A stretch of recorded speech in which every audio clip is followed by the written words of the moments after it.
السلام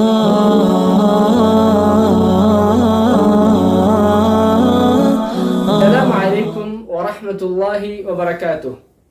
الحمد لله رب العالمين والصلاة والسلام على أشرف الأنبياء والمرسلين وعلى آله وأصحابه أجمعين أما بعد. சர்வ புகழனைத்தும் இவ்வுலகத்தை படைத்து பரிபாலனம் செய்யக்கூடிய அல்லாஹ்வுக்கே என்றென்று முறித்தாகட்டும். சலாமும் சலவாத்தும் நமக்கு வழிகாட்டியாக வந்த உத்தம தூதர் முஹம்மது ஸல்லல்லாஹு அலைஹி வஸல்லம் அவர்கள் மீதும் அவர்களை பின்பற்றி வாழ்ந்து கொண்டு இருக்கின்ற வாழப்போகின்ற அனைத்து உலக மக்கள் மீதும் என்றென்றும் உண்டாவதாக. அன்பார்ந்த இஸ்லாமிய சகோதரர்களே, இன்று நாங்கள் பார்க்க போகின்ற விடயம் என்னவென்றால், குர்ஆனை சுமந்த உள்ளங்கள் என்ற ஒரு தலைப்பின் கீழ் ஒரு சில முக்கியமான விடயங்களை பதிவு செய்துவிட்டு செல்லலாம் என்று நான் நினைக்கின்றேன்.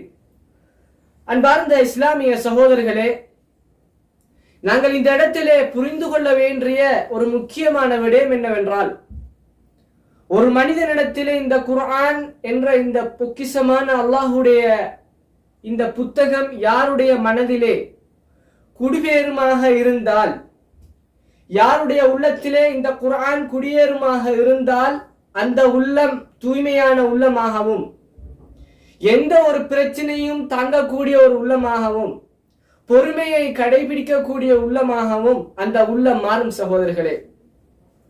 ஏனென்றால் இந்த குர்ஆனை பொறுத்தளவில் இந்த குர்ஆனை சுமந்தவர்கள், இந்த குர்ஆனை சுமந்து வந்தவர்களை அல்லாஹு தஆலா மிகவும் கண்ணியப்படுத்தி இருக்கின்றான். அதாவது இந்த குர்ஆனை சுமந்து வந்த ஜிப்ரீல் அலைஹிஸ்ஸலாம் அவர்களை அல்லாஹு தஆலா குர்ஆனிலே நிறைய இடத்திலே கூறுகின்றான். அதிலே ஒரு இடத்திலே தான் அல்லாஹு தஆலா கூறுகிறார், தி குவா, சக்தியுடையவர் என்று அல்லாஹு தஆலா இந்த ஜிப்ரீல் அலைஹிஸ்ஸலாம் அவர்களை அல்லாஹு தஆலா அழைக்கின்றான்.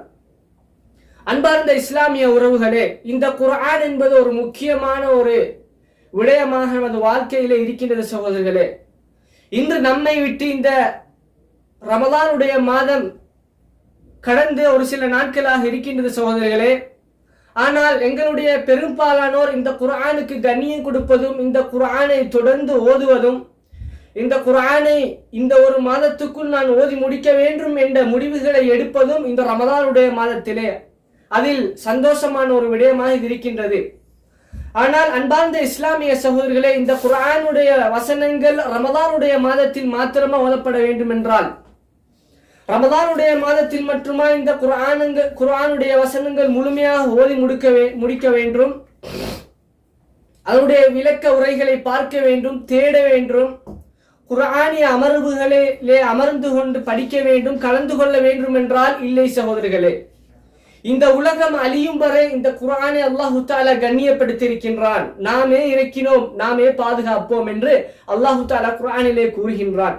அதன் அடிப்படையிலே இந்த குர்ஆனை ரமலானுடைய மாதத்தில் நாங்கள் எவ்வாறு கண்ணியப்படுத்தினோமோ, எவ்வாறு நாங்கள் அதை ஓதினோமோ, எவ்வாறு நாங்கள் ஹலகா அதாவது கூட்டமாக இருந்து நாங்கள் ஓதினோமோ, ஹல்காக்களே நாங்கள் கலந்து கொண்டோமோ, அதே போன்று ரமலானுடைய மாதம் இல்லாத மாதங்களிலும் நாங்கள் கலந்து அந்த குர்ஆனை ஓத வேண்டும் சகோதரர்களே.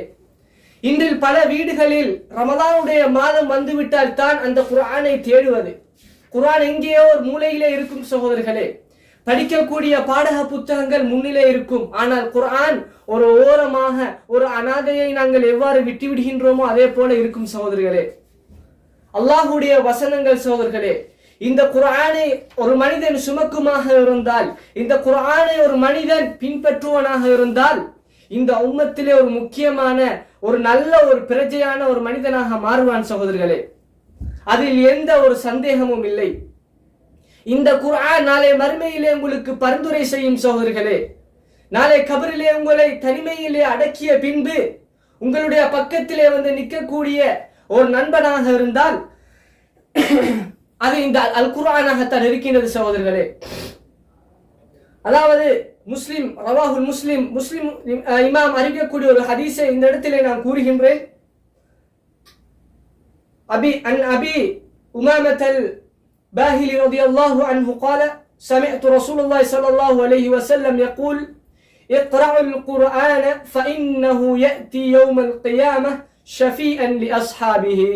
நீங்கள் குர்ஆனை ஓதுங்கள், நாளை மறுமையிலே குர்ஆனை ஓதக்கூடிய இந்த தோழனுக்கு பரிந்துரையாக இந்த குர்ஆன் வரும் சகோதரர்களே.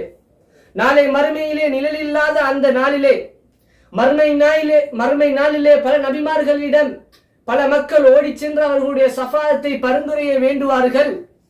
முஹம்மது ஸல்லல்லாஹு அலைஹி வஸல்லம் அவர்களை தவிர யாருமே அந்த இடத்திலே பரிந்துரை செய்ய மாட்டார்கள்.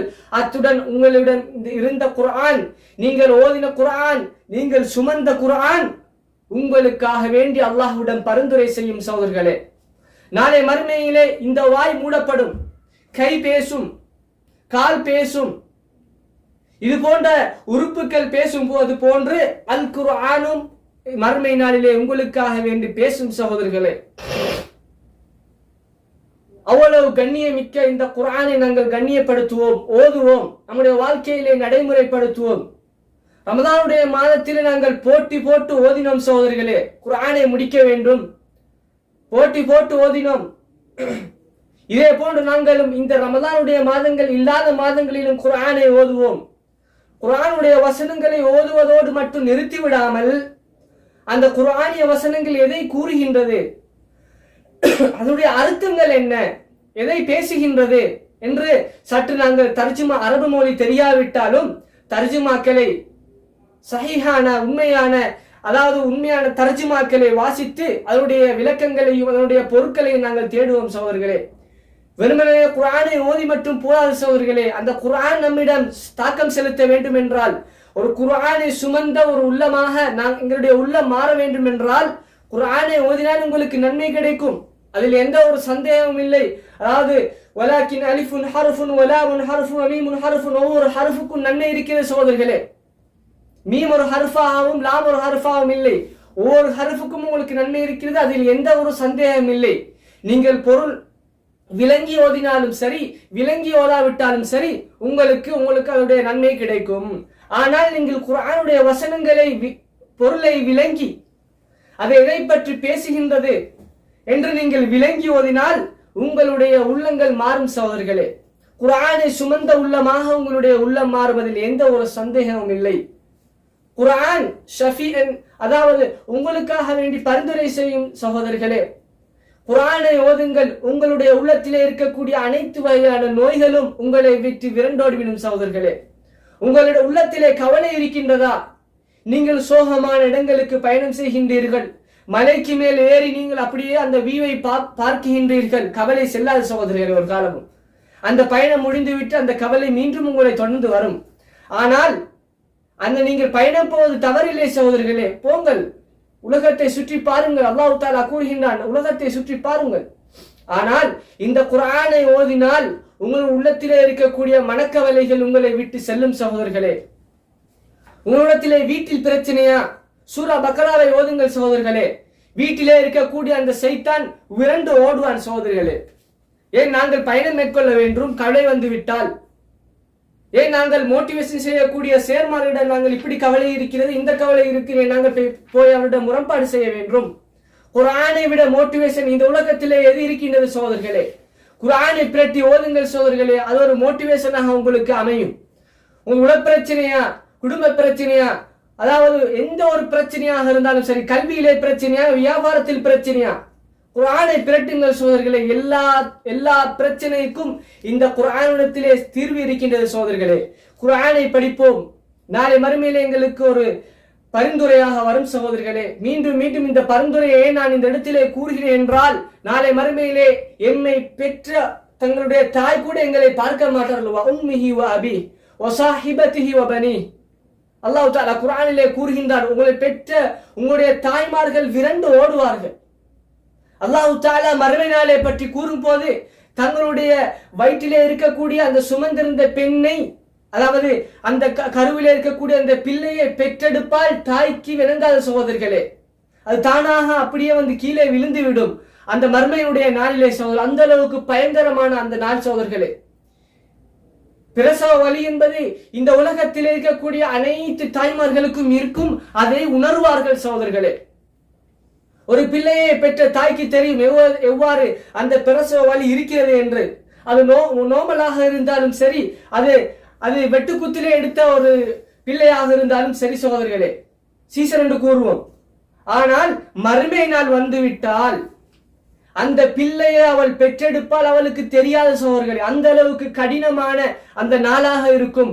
அந்த நாளிலே அல் குர்ஆன் உங்களுக்காக வேண்டி ஒரு நண்பனாக உங்களுக்காக வேண்டி பரிந்துரை செய்யும் சகோதரர்களே. அன்பார்ந்த இஸ்லாமிய சகோதரர்களே, பேசக்கூடிய எனக்கும் அதை கேட்கக்கூடிய உங்களுக்கும் அல்லாஹு தஆலா இந்த குர்ஆனுடைய நிழலிலே வாழ்ந்து மரணிப்பதற்கு அல்லாஹு தஆலா கிருபை செய்ய வேண்டும்.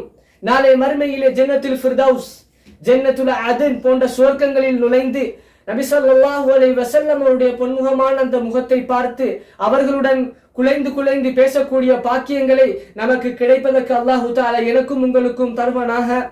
இந்த சிறிய உரையிலிருந்து விடைபெறுகிறேன். அஸ்ஸலாமு அலைக்கும் வரஹ்மத்துல்லாஹி வபரகாத்துஹு.